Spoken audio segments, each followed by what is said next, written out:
तो जब 12 वर्ष का अकाल पड़ना था, वो उज्जैनी नगरी में थे उस समय, मध्य प्रदेश में ही थे आज के वर्तमान में, और उज्जैन शहर आपको मालूम है ना, वहीं पर थे।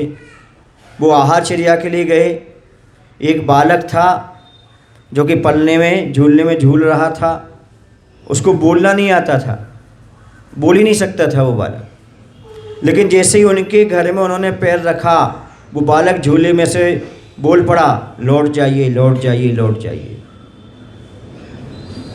महाराज ने तत्काल क्या किया,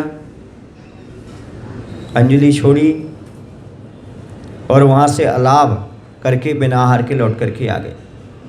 उन्होंने निमित्त ज्ञान से जाना, ये बालक जो बोलना नहीं जानता, उसने ऐसा क्यों बोला कि लौट जाइए लौट जाइए लौट जाइए। उन्होंने निमित्त ज्ञान से पता लगा लिया, यहाँ उत्तर भारत में 12 वर्ष का अकाल पड़ने वाला है। क्या पड़ने वाला है? तो उन्होंने क्या किया आपको मालूम है? उन्होंने सबसे कहा, अब दक्षिण भारत में ही चर्या पलेगी। कहाँ पर पलेगी? इसलिए कहाँ चलो? दक्षिण भारत। अपन कहाँ है अभी? हाँ, दक्षिण भारत प्रारंभ हो गया है, समझो। महाराष्ट्र है, कर्नाटक है, तमिलनाडु, ये सब किस में आता है? दक्षिण में आता है। इस ओर आ गए वो। जब इस ओर आए तो ये जगह देखा उन्होंने, आगे एक नगर था। नगर में जाकर के महाराज लोग रुक गए। वहाँ पर आहार पानी की सारी व्यवस्थाएं सब कुछ थी अच्छे से, खूब रोज़ आहार पानी अच्छे से होता सब महाराजों का, समझ गए ना। और वो वहाँ से आहार पानी करके नगर से दूर जहाँ पर चैत्यालय था वहाँ जाकर के ठहर जाते थे सारे महाराज लोग, पूरा संघ वहाँ पहुँच जाता था। एक दिन क्या हुआ, आहारचर्या करके सारे महाराज लोग आए, लेकिन एक महाराज कमंडल भूल गए अपना।